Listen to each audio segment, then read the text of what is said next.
Hello and welcome to Awful Commentary. My name is Dominic Archer, and today we're going to be talking about my thoughts on Avengers Age of Ultron. I'm gonna show you something beautiful.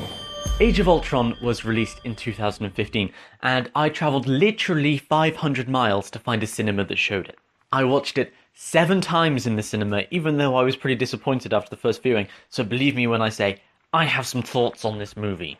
So today I want to talk about something that seemed to confuse a lot of people. A lot of casual fans said to me, other than throwing a massive rock into the ground, what was Ultron's plan? Everyone screaming for mercy. For me, this question seems even more prevalent now that we've just had Lex Luthor in Batman vs Superman, whose evil plan revolved around getting 2 guys to beat each other up.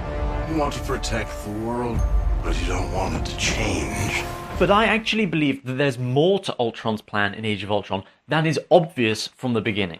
So the first thing we need to talk about is the Infinity Stones, or the Infinity Gems, depending upon their incarnation. The Infinity Stones are leftover remnants of the creation of the universe, and so each one affects a different factor of the universe itself. The Space Stone was the Tesseract that we saw in Captain America the First Avenger and in the Avengers. The Tesseract has the ability to warp space, as we saw when Loki opened up the portal from Earth to the other side of the galaxy. Right. Army. The Reality Stone in most incarnations has the power to alter reality itself. In the MCU, we saw that in the form of the Ether in Thor: The Dark World. The Power Stone we saw in Guardians of the Galaxy, the purple one, with the power to destroy an entire planet. The Time Stone and the Soul Stone pretty much describe themselves, but those two we haven't seen yet. The one that is most relevant to us is the Mind Stone. That's the one that was housed in Loki's staff in the first Avengers movie, and that goes into the Vision's head in Age of Ultron. Now, what's important to remember about the stones is that while they're scattered across the galaxy, these objects of immense power want to be together. And when they are together, the person who wields all 6 of them in the Infinity Gauntlet has the power to reshape the universe in their own image. This is exactly Thanos' quest that we will see in Avengers Part 3. Fine. I'll do it myself. But there's somebody who is aware of Thanos' plan and who is dead set on stopping it. And that's Ultron. Now, this may seem bizarre because obviously in Age of Ultron, the robot does everything he can to destroy the Avengers, to drop an asteroid onto Sokovia. How can he be one of the heroes? And for me, it all comes back to this idea of strings. You're all puppets, tangled in strings. Strings. The Pinocchio and puppet metaphors are rampant throughout Age of Ultron. But the most important ones are the ones we can't actually see. Ultron is stuck between the programming given to him by Tony Stark and then the higher cosmic programming given to him by the Mind Stone.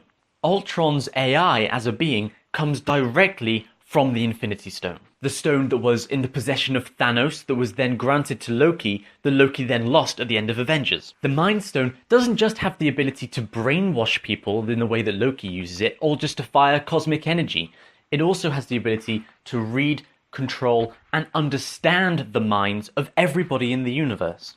And seeing as Ultron is literally birthed from the Infinity Stone, he understands not just what Thanos' plan is, but how everything is going to play out. Ultron knows that Thanos is going to get the stones, and when he does, destroy all life in the universe.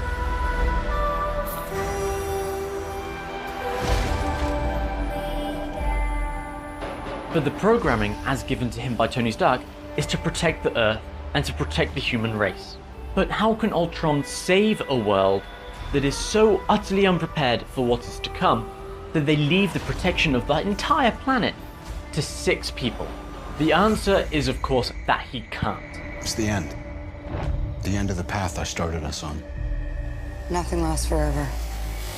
The Avengers are the enemies of humanity in Ultron's eyes, not because of the level of destruction that they cause, but because by being there, by saving people, they are stopping humans from advancing. The use of the Tesseract opened Earth to a wider galaxy, But that hasn't actually impacted humans too much. Ultron knows that Thanos' wrath will turn to Earth, and that we are too weak to save ourselves. This is where the meteorite, dinosaur, evolution metaphors all fit in. Humanity must evolve if it is to stand even the slightest chance against Thanos' attack. Scarlet Witch and Quicksilver are perfect examples of humanity's evolution, but Ultron doesn't have time to start genetically manipulating everybody the way the Hydra was.